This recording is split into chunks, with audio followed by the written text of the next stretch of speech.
guys, if you're new to Deception Bytes, hit the like and subscribe button and be sure to hit the bell to be notified of future videos. If you wish to support the channel, the links are in the description below. Now, fasten your seatbelt. Here we go. Okay guys, I'm back and it is Thursday, December 20th and it's 10:32 p.m. Eastern Time. Now earlier today I uploaded a video that had the Q post from yesterday on it, and I did tell you that I was coming back today, although it's very late and you are probably thinking, she's not coming back, but you were wrong. Anyway, here I am, and we're going to jump right into these Q posts. But first I wanted to say that a couple of you mentioned, you wanted to see pictures of the kitten, and I did try to get her on camera tonight, but, handling a kitten's kind of like handling Jello. It's just all over the place, and I knew it wasn't going to work, but he is quite adorable. He's a polydactyl. He's got many toes, little paws that looks like mittens, and that's polydactyl, not a pterodactyl, because my gosh, could you imagine? I don't think they'd make very good house pets. Imagine the litter box. Anyway, not to mention that they're extinct, but I digress. Let's get into Q. Now, I've had to start this several times because I keep going into coughing fits. It's extremely dry in here. I'm going to get a vaporizer to, because in the winter here, the electric heat just dries it out terribly. Anyway, so if I can get through this without coughing and irritating myself and others, then I will do so. If not, I'm going to have to put this off till tomorrow, but you won't know that until tomorrow. All right. Let's get into this. The first drop, Q, made reference to two earlier posts of his. One was from December 22nd, 2017, so almost exactly a year ago. And the other one was from August of this year, 2018. And it's interesting that the information that these two old posts contain, because all of this stuff is coming out in the news now, but Q told us earlier.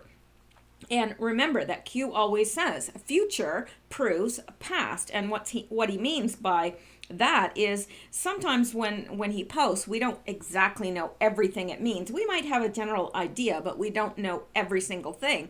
But then in the future, when the news comes out and so forth, that unlocks those posts.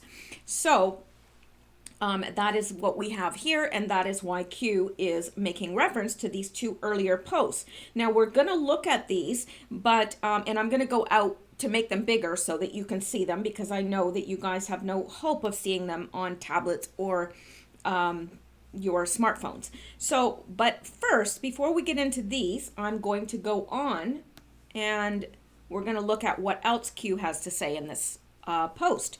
Excuse me 1 second. Don't know where that annoying cough is coming from. All right.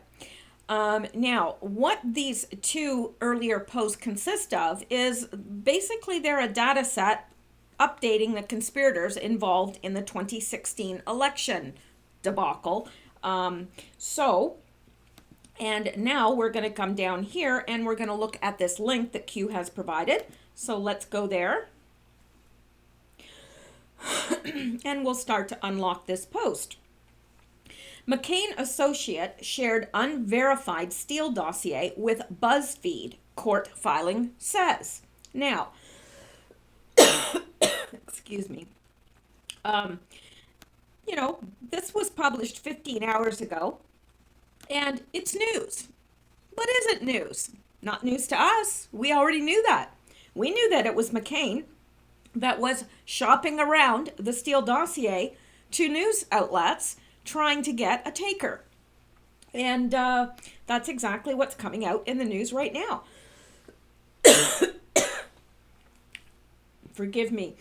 I'm not gonna cough through all this, so if I don't stop, if it doesn't settle down, I'll just not record this and pick it up tomorrow. An associate of the late Arizona Republican, Senator John McCain, shared with BuzzFeed News a copy of the unverified, salacious opposition research dossier alleging that Russians had compromising material on President Trump, according to a bombshell federal court filing Wednesday.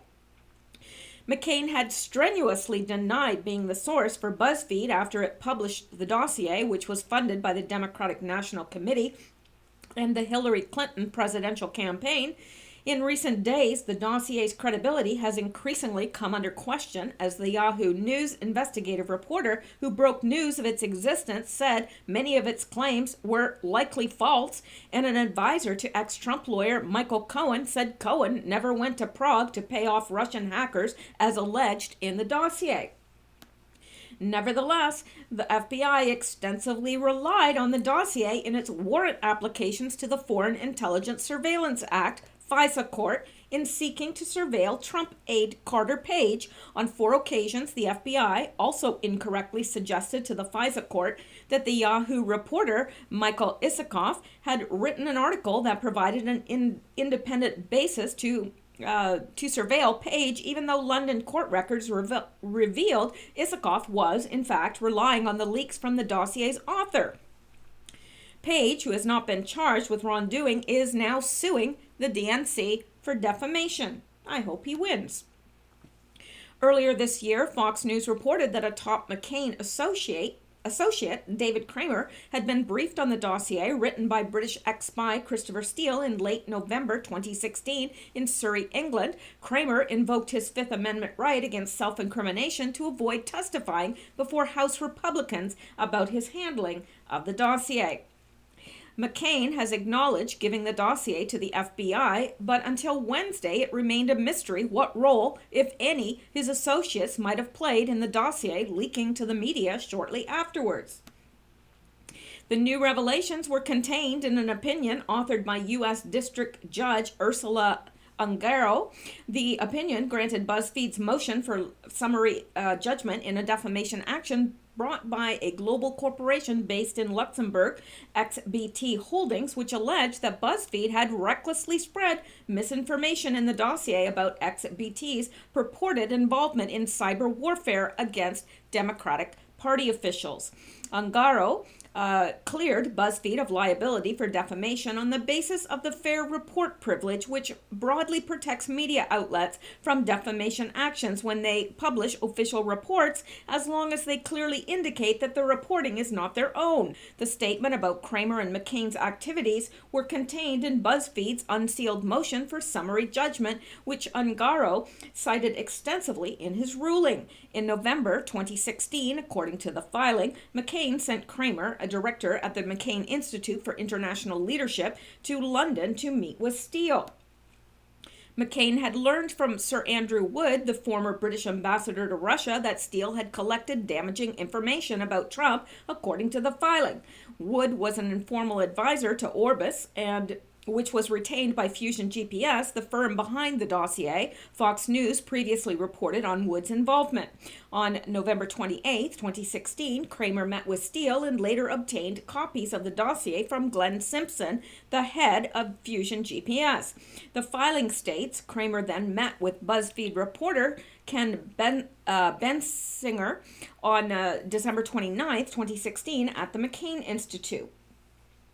There, Kramer reviewed with Bensinger what he knew about the dossier and explained that he took the allegations seriously. Then, Kramer showed Bensinger the dossier, purportedly informed him that some of the information was unverified.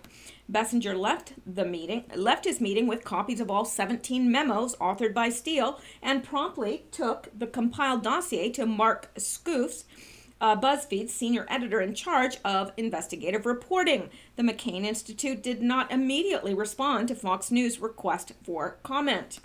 BuzzFeed published an article entitled "These Reports Allege Trump Has Deep Ties to Russia" that included the 35-page dossier on January 10, 2017, shortly after a CNN report revealed the dossier's existence. So, in effect, we knew about the dossier before anybody did, really, because this is 2017, January 27. No, that's not right. No, that's not right. That would be before Q told us about it. So anyway, we're basically, and I'm not going to read all of this, but you know, what is coming out in the news right now, we've known for a long time because Q told us a year ago and then he updated it in August. So let's go back and see what Q is letting us know here. So going on from that, and the Fox News article that we just read is just more confirmation of McCain's involvement in the Steele dossier, which we already knew because of Q. And Q tells us future proves past. Well, doesn't it? It really does. And we've seen that over and over and over again with these Q drops, that the future does prove the past because he'll drop something and we'll wonder about it. But then as time goes on and it breaks in the news, we think, oh, okay, that's exactly what this was referring to. And we see that everything was there. We just didn't know how to interpret it.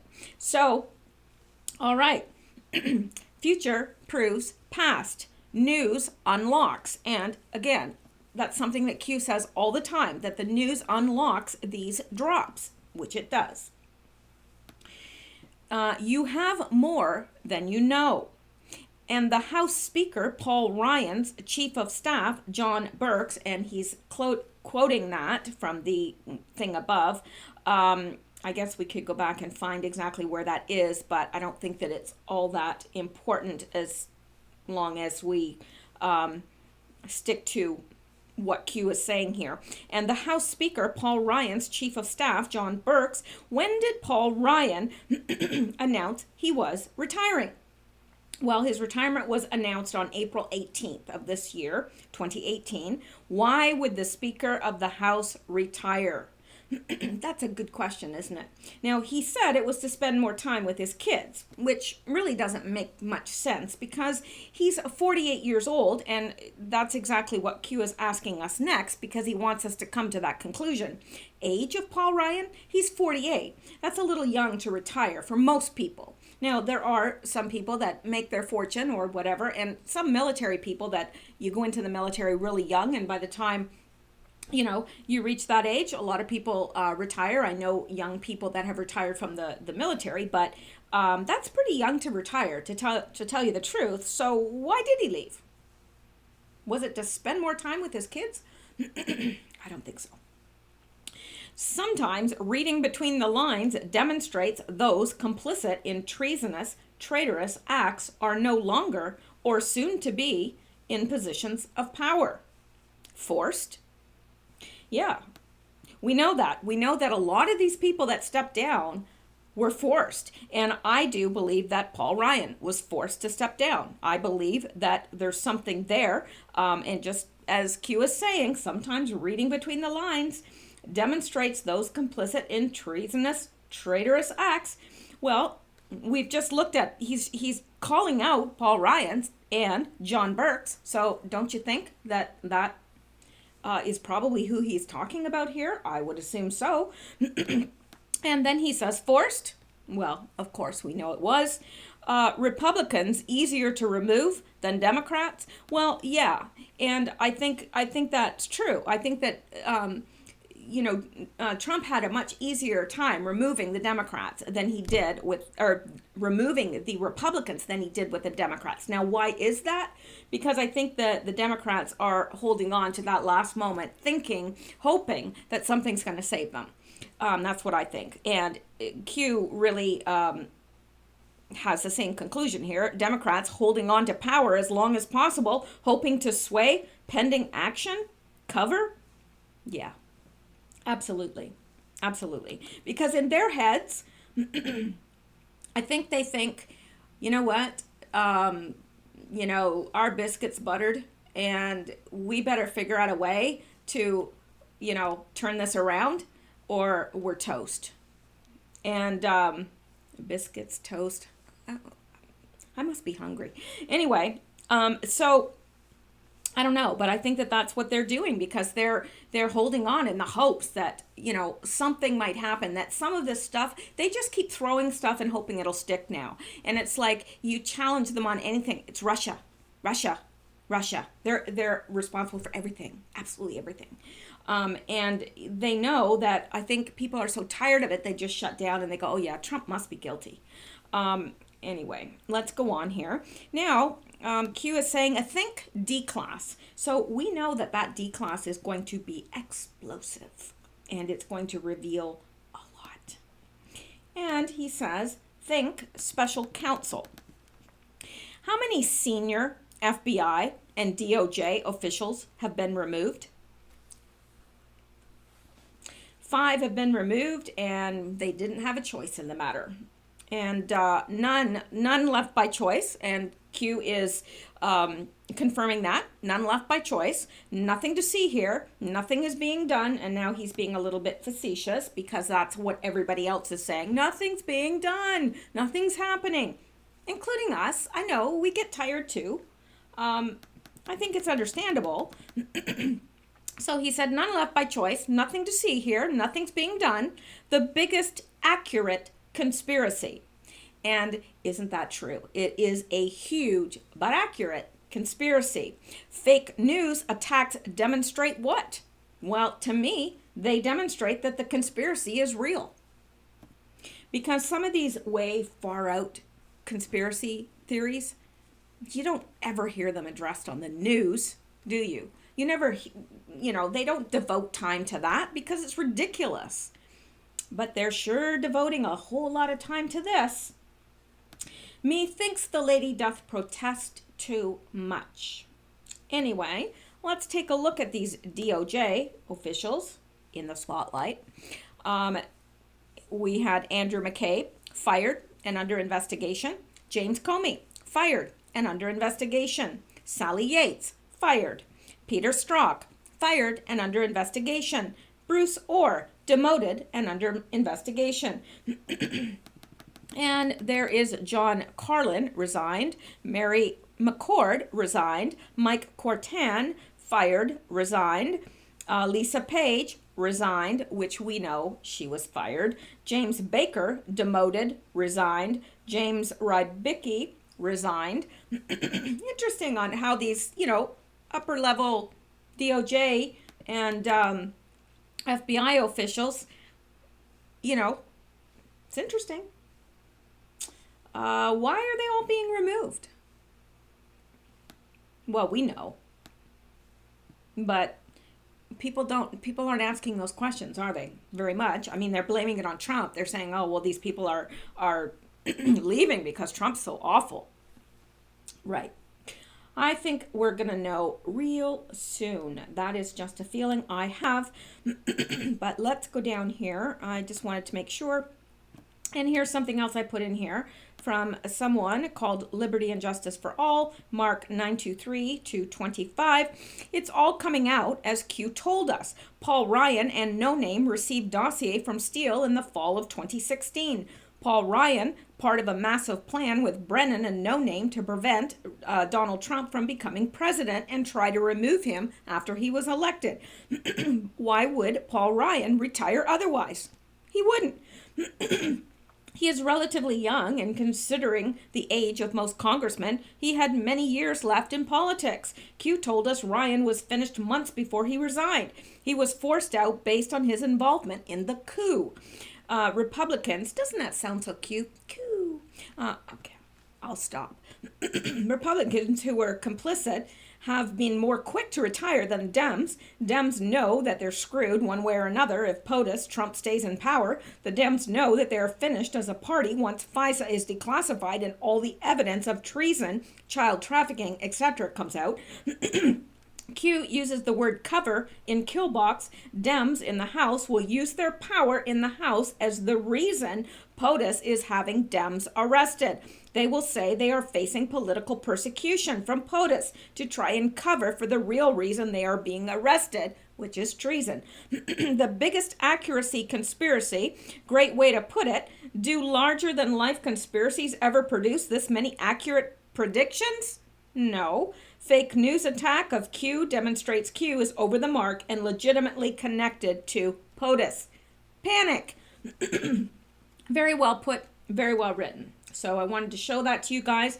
Now, just to round this out, because I know this is a very long post here, but just to round this out, I'm going to take you back to, where was I here?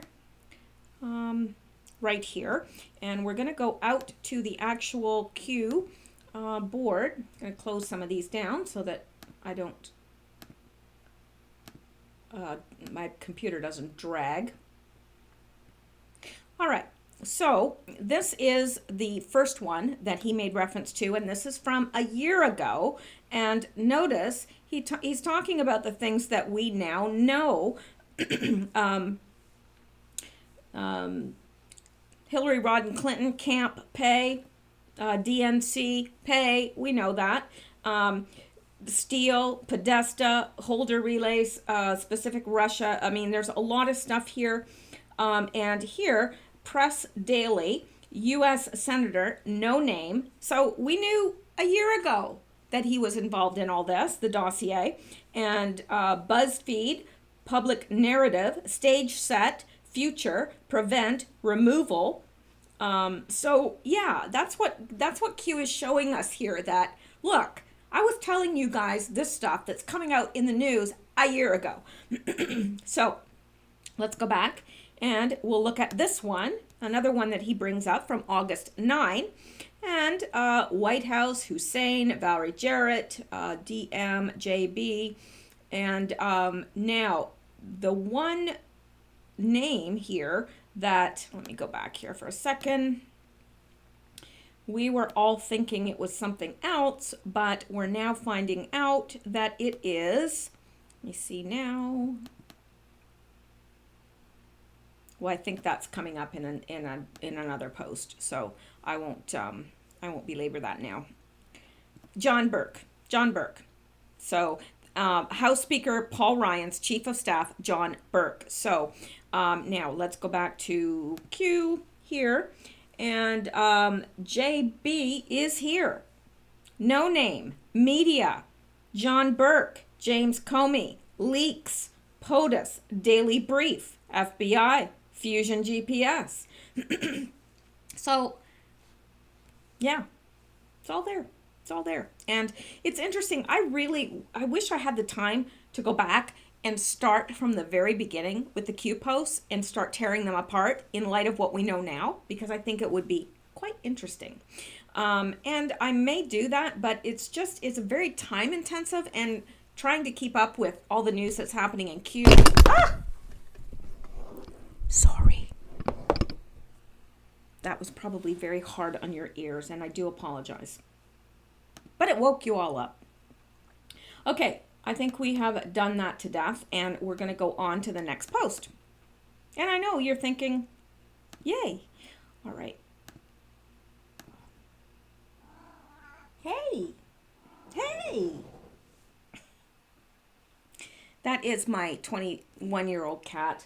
I had two 21-year-old cats. One just passed away, and that is my other one that is meowing there. So, I don't know why I'm so disorganized today, but I am. Now, let's go back up to the next post, and let's get into that. You know why? Do you know why? Because we can. And here we go. The next one is a very interesting article, and Q says, Anons know why. Q. Now, let's go look at that article. It's ridiculous, really, to tell you the truth, but interesting nonetheless. It's ridiculous and interesting all at the same time. Donald Trump's telling change to the Oval Office. The president is returning to a freshly renovated White House, and it includes an unusual display. Now, I'm not going to read all this because it's long, and it compares the Oval Office of all, well, not all the presidents, but several former presidents. It compares the Oval Office, and, it doesn't come right out and tell you till the last. But what they're making reference to is all the flags, because down here we can see other presidents have only had the American flag and the flag with the presidential seal on it. However, Donald Trump has military flags in his office as well. And I guess they think that that is not kosher, I guess. Um, all right, and let me see here. So they're drawing out the fact that he has these military flags, and let me see if I can find. Most previous presidents contented themselves with two large flags behind their desk. One, naturally, is the Star and Stripes American flag. The other is the blue flag bearing the presidential seal. Trump has at least tripled that. In the photos of the new Oval Office, we see 3 U.S. flags and 3 presidential ones. But that's not all. As Commander-in-Chief of all United States Armed Forces, the President is frequently in places where the battle flags of the 5 branches of service are displayed. For the record, Army, Navy, Marine Corps, Coast Guard, and Air Force. Those flags are adorned with battle streamers for the campaigns in which the services have seen action. There are a lot of these streamers. The American flag has nearly 200, which hang so densely that it's hard to see the flag itself. Presidents are used to the battle flags. The flags are in some meeting rooms where the president spends time and sometimes behind him on stage. Dwight Eisenhower, West Point graduate, former 5-star Army general, had the Army flag sentimentally at one end of the Oval Office. But with some exceptions, presidents have largely kept the battle flags out of the Oval Office. Their decision even follow a chicken hawk style pattern. The more closely a president has been involved with the military, the less likely he is to make a military flag display.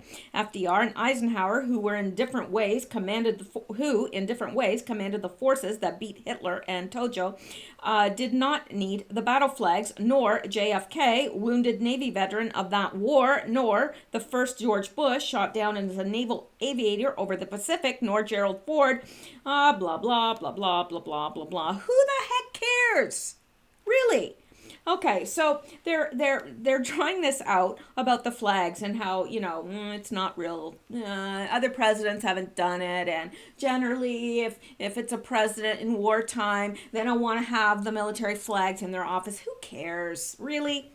Seriously. But the interesting thing is, there's 2 interesting things about this. This is from August 25th, 2017. This was right after the White House, or the Oval Office, was refurbished. And why was that? Well, Q says Anons know. Remember that Hussein had it was bugged. They had to completely get all of that out of there, including into the ductworks and everything else. They redid everything. And interestingly enough, the Donald Trump, instead of it costing the taxpayers extra money for him and his family to live somewhere else while the White House was undergoing this, he retreated to properties that he owned. So it didn't cost the taxpayers anything, which I just wanted to mention. Now, let's go back. So, first of all, the flags are there because we know that this president is closely aligned with the military. Secondly, we know that the office underwent renovations, and we know why. So that is exactly what he is referring to there. Now, let's look, because I really liked this person's comment on this. Again, this is Liberty and Justice for All. And QPOS says Anons will spot the difference between POTUS Oval Office and presidents before him. This author mocks POTUS for having military flags surrounding the Oval Office and notes that the more military flags indicate the association as president has, okay, that's not written well, but you understand what he's saying. The fact that POTUS has so many military flags in the Oval Office is telling. It is symbolic to show that we are at war, and he is the commander-in-chief of the armed forces. He is leading the troops to take out the deep state in this secret war, and the flags remind him daily of the military men and women fighting that battle against the deep state. POTUS is a wartime president. This particular author mocks POTUS and says that he is overcompensating for his lack of service in the military. Far from the truth. So I think there were two things being brought out there. I think that Q was also, when he said Anons know why it underwent the renovation, I think that he was alluding to the fact that Hussein had left all of the surveillance equipment there to continue to listen in on the president, and that had to be dealt with. And that is why the White House was refurbished. Let's go on.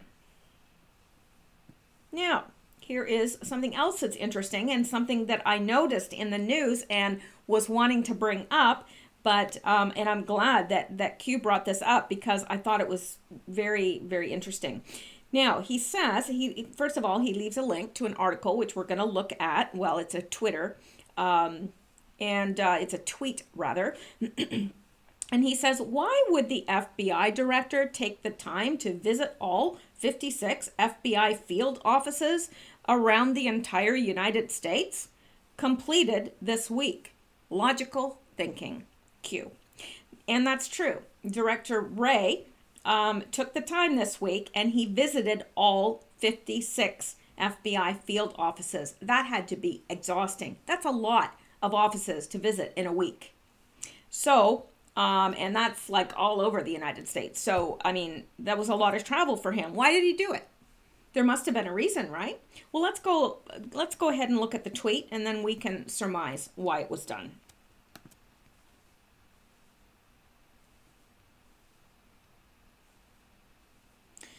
All right, and this from the FBI Twitter page, and this week, FBI Director Wray completed his visits to all 56 FBI field offices, beginning at FBI Knoxville in 2017 and ending yesterday. Okay, I misunderstood because I thought he had completed all that in a week, and I thought, how is that even possible? Okay, this was beginning last September, and ended yesterday. That makes more sense to me. Director Wray has had the honor of seeing the great work the men and women of the FBI are doing every day throughout the country and world. But was that what he was doing? I don't believe so. I don't believe that for a minute. What I think is that he took the time to go to each field office, first of all, because talking directly face to face, there's less opportunity that their conversation could be listened in on. And I think that it was probably very important for him to visit each of these offices and speak to field commanders and so forth and tell them what was going to be going on and going down, and possibly even trying to gauge the temperature of their loyalty. I don't know. But there's a reason, and I think it's interesting that it was just completed. So, because, especially in light of what's coming up. So, I think it's a very, very, very good sign, and it's a good sign that he traveled and he was getting everything in order and probably giving instruction to field officers, maybe even instructing them what would happen during these arrests. We don't know. So, we weren't there. We don't know. But again, Q tells us to use logical thinking. And that's what we're doing. All right, let's go back. All righty, and let's go up to the next one. And again, Q is making reference to, I believe this is a different one, but let's go out to the Q drops to be sure. I don't want to give you misinformation because misinformation sucks. Almost as much as pterodactyls. All right, here it is. Let me just click on this and see if it's one that we've looked at already. Yeah, it's the one we looked at already from December 22nd, almost a year ago today, and let's go back and see what Q is telling us. He is making reference to a hang on. again, he's making reference to the BuzzFeed. McCain associate gave unverified Steele dossier to BuzzFeed, court filing says. And, quote, McCain associate shared unverified Steele dossier with BuzzFeed, court filing says. Drop December 22nd, 2017. So Q is pointing out, okay, I made this drop on December 22nd, a year ago. U.S. Senator, no name, was shopping the dossier around to news sources. News shop, that's what Q is saying. He was shopping it around, seeing who was interested in this, who would publish it. And BuzzFeed is where it ended up. News unlocks. You have the keystone. This is how I interpret this. The keystone are the posts themselves, and they are unlocked by the news. That's how I look at that. I don't know. There's a lot of speculation on what the keystone is and what that actually means. And if you guys have any other interpretations, and I know there's a lot of other interpretations out there, put it in the comments below. Let me know what you think. Many of us comb through these comments, so it's helpful to everyone. But it's interesting that Q let us know about this way before we found out in the news.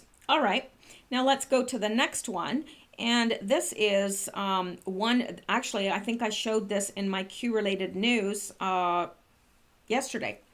And it just has acting attorney general doesn't have to recuse himself from Russia probe, and the Hill, Whitaker told he doesn't need to recuse himself. Now, this is from an Anon today, and they put this image up there. And beneath it, they said, no recusal.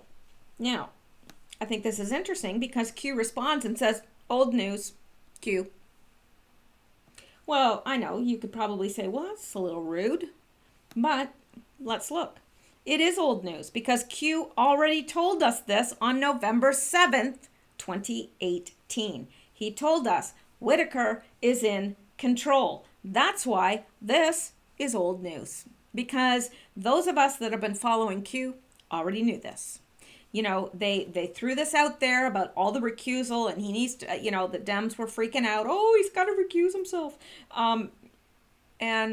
So this Anon, excited as we all were that, okay, great, there's not going to be any recusal. Well, Q saying, old news. I already told you that. So, again, future proves past. And let's go up to the next one. Now, interesting, we're going to look at this link in a second, but the Democratic Party will cease to exist once it's all exposed. Now, we've heard this before from Q. He's told us this before, that the Democratic Party will not exist anymore. Fake news can no longer dampen public awareness of the truth. Dark to light. Q. Now, somebody pointed out it. It's late. Okay, somebody pointed out it that tomorrow is the 21st, and of course we know that it's the winter solstice. That's important to occultists and Satanists and Luciferians, but it's the shortest day of the year, of course, and after December 21st, of course, the days start getting longer again, so it's dark to light. I don't know. Is Q pointing to tomorrow? Is there something going to happen tomorrow? Well, it's kind of hard to tell 100%, but I think there's a good chance of it. I really do. Tomorrow is an important day. It's an important day to a lot of different subsets of people. And and the dark to light, and it's the last day, the last working day before Christmas, at least for the federal government. I don't know. But let's go see what Q is wanting us to see here.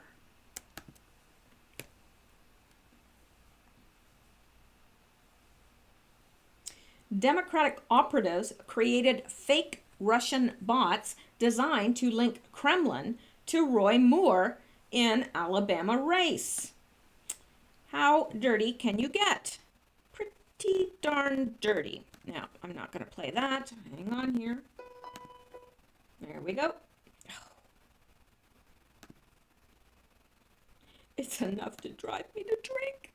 Okay, Democratic operatives backed by a liberal billionaire and facilitated by former Obama official created thousands of fake Russian accounts to give an impression the Russian government was supporting Alabama Republican Roy Moore in last year's election against now Senator Doug Jones. Remember when they were all saying all this stuff was Russian bots? Russian bots. It's all Russian bots. Well, that was facilitated by a former Obama official. Created thousands of fake Russian accounts. Yeah. The secret project, which had a budget of $100,000, was carried out on Facebook and Twitter and was revealed after the New York Times obtained an internal report detailing the efforts. We orchestrated an elaborate false flag operation that planted the idea that the Moore campaign was amplified on social media by a Russian botnet. The internal report said it also took credit for radicalizing Democrats with a Russian bot scandal after experimenting with many of the tactics now understood to have influenced the 2016 elections. It's quite amazing, all this coming out in the news right now. Jones said Thursday he is outraged over the report and wants a federal investigation over the project. I'd like to see the Federal Election Commission. And isn't that Election Commission, isn't their report due tomorrow? I could almost swear it was. And don't quote me on that, but and correct me if I'm wrong, please, in the comments. I don't mind being corrected at all. In fact, I welcome it. So if you know otherwise, let me know. But I think it's tomorrow.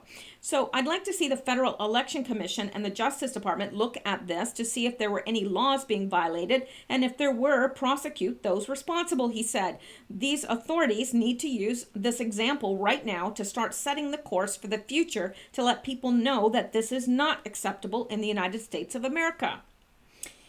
We orchestrated an elaborate false flag operation that planted the idea that Moore campaign was amplified on social media by a Russian botnet, that by an internal report.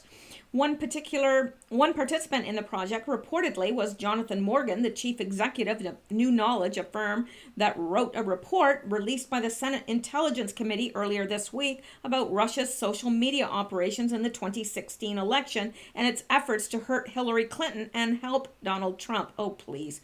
He reportedly contacted Renee DeResta, who later joined the company and became the leading author of the report about the Russian interference efforts for the firm, asking for suggestions of online tactics that are worth testing. In a statement on Twitter, he denied the project was aimed at influencing the election, which the Democrat won by 22,000 votes. I did not participate in any campaign to influence the public, he wrote, saying the project goals weren't about supporting the Jones campaign.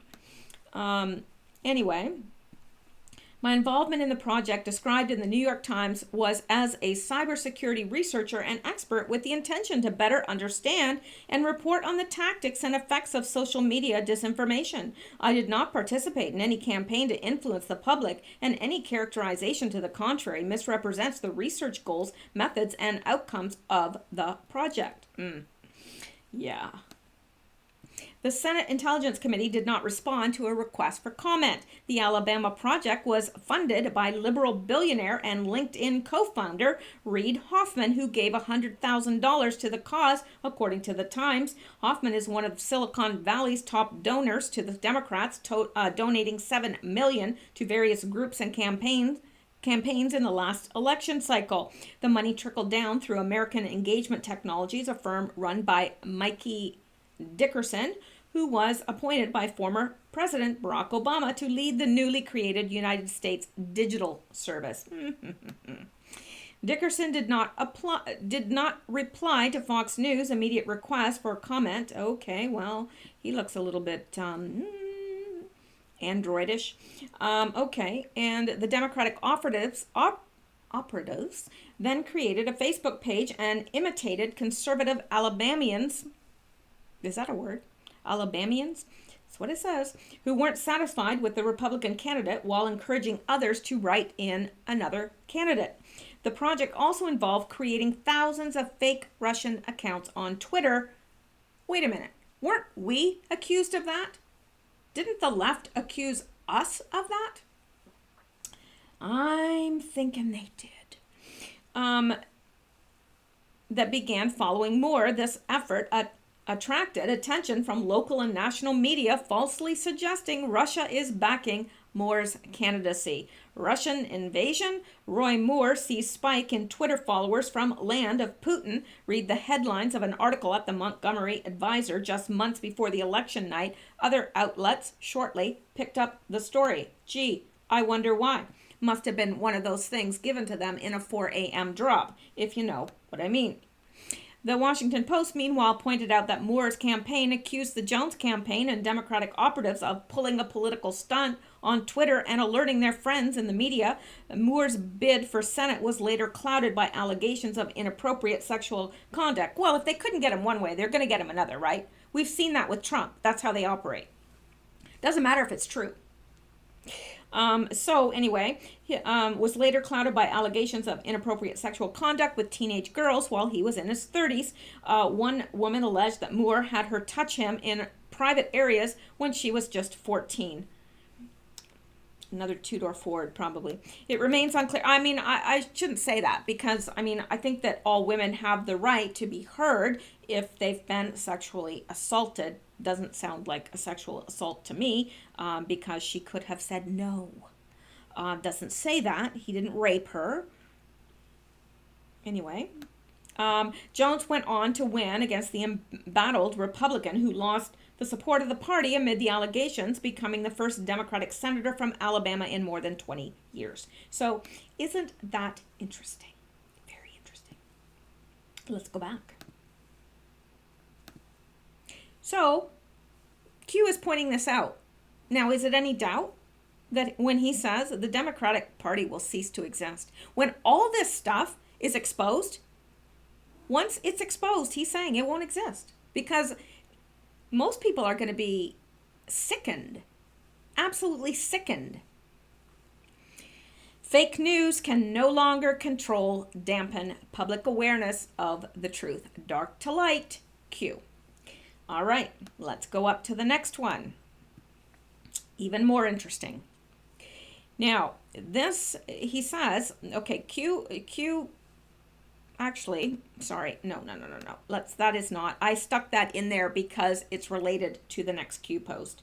It's an earlier Q post of Q, but Q didn't put this here, I did. So let's go up to the one that we're referring to. It's the last post, and it says Alice and Mad Hatter. Q. Well, I knew that I'd heard Mad Hatter before, and I knew that it was in relationship with Hillary, who has been known as Alice. When we see Alice, we know that refers to Hillary, but who is the Mad Hatter? Well, Q tells us that Marty Tory is the Mad Hatter. And how do we know that? Because October 3rd, 2018, he told us. Marty Tory, Mad Hatter. And this was found in the Clinton email. You know, all of that has come out and been, I guess, I mean, there's a searchable database of all the emails, and his name, Marty Tory, appears quite frequently, and he calls himself the Mad Hatter. So what does that mean? Well, I've got a link here. Q didn't provide us this link, but I think it's pretty interesting, and I think that it would probably serve us well to look at it, because I think there's something coming up very quickly about Alice and Mad Hatter. That's why Q's bringing this up. Now, I found this, and I thought whoever this person is, they did a good job, because it says, I went down a big rabbit hole today, and I'm hoping someone out there has better research skills and tools than I do to perhaps find more information on these people. My antenna perked up when I read several emails from Marty Tory to Hillary Rodham Clinton, where he calls her Alice and signs it Hatter. Several other emails are addressed to A, signed MH. Tory was one-time chief of staff to former Representative John Sweeney, who was apparently quite an alcoholic while he was in office, and who later led the New York campaign for Trump, and apparently was quite involved with getting Giuliani voted in as well. thought it was interesting Clinton's good friend Tory was chief of staff for a Republican. So, checking out this Tory guy who calls himself Mad Hatter, I find that he sent Hillary an email November 25th, 2009, where he is informing her that a guy named Dave Stone has died, and she expresses concern.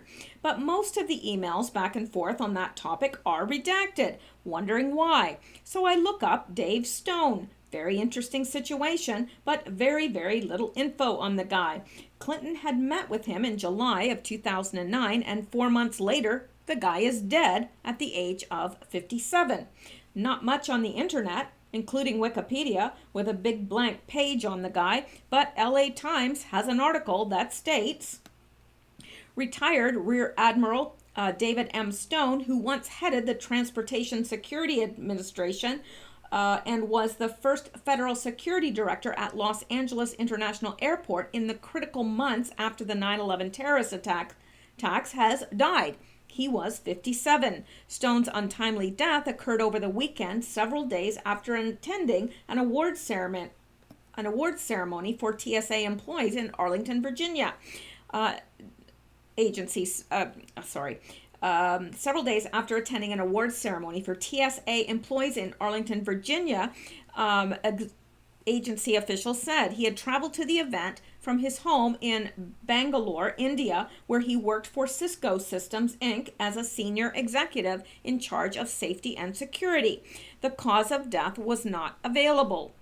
I cannot find out how he died. You would think that the head of TSA would make the newspaper or at least an obituary somewhere. This is the only article I can find on it. Hillary's emails show that there was a memorial service and celebration of life in December 2009, but he wasn't buried until July of 2010. That's odd. Possibly a valid reason for the delay, but I can't find information on it. Even more interesting is this guy is not on the list of people buried at Arlington Cemetery, which was last updated in 2014. The memorial service asked for donations to forgotten children in lieu of flowers, so I thought perhaps Hillary might have made a donation since she supposedly attended one of the services and said she was sad about him dying, but I cannot find verification of donors for 2009 or 2010. The charity closed its doors in 2014 and always reported under 50,000 annual donations. Dave Stone's wife was one of the people running that charity. So giving up on the Dave Stone rabbit hole, I got back to the first interesting character, Marty Tory, the Mad Hatter. Seems he is constantly trying to get Hillary to take meetings with his friends, one of which is MI5, whom she had advised to open a water security company. What does Q always say? Watch the water. So, this guy, Marty Tory, pressures Hillary to take meetings with his friends, one of which is an MI5, whom she has advised to open a water security company, which he did. And now Mad Hatter wants her to meet with him again for enhanced security, and he also wants her to meet with a Pakistani guy who has met with W in Texas to discuss buying a $200 million hotel. Sounds like real schemery, sounds like real schemy, is that a word? Type of people. Anyhow, totally interesting stuff here. While sifting through all this today, I honestly feel like I was reading a spy novel or something. Wow, seriously. MI5 doing our water security and former head of TSA dies, but no articles and not buried where they say he was going to be buried, and so on. But what got me the most was Mad Hatter being so interested and so eager in the human trafficking effort. Something's about to come out. Something is about to come out. I would just about guarantee it. Interesting stuff and very interesting times that we're living in. So I don't know. There's a lot to this, and this could probably keep a lot of Anons busy for a long time just finding the ins and outs of this, Alice and Mad Hatter. So watch the news for that because I think it's upcoming. Well, it's 11:26 now, and I think that well, I know that that is all the Q posts that are for today, unless he posts again before midnight.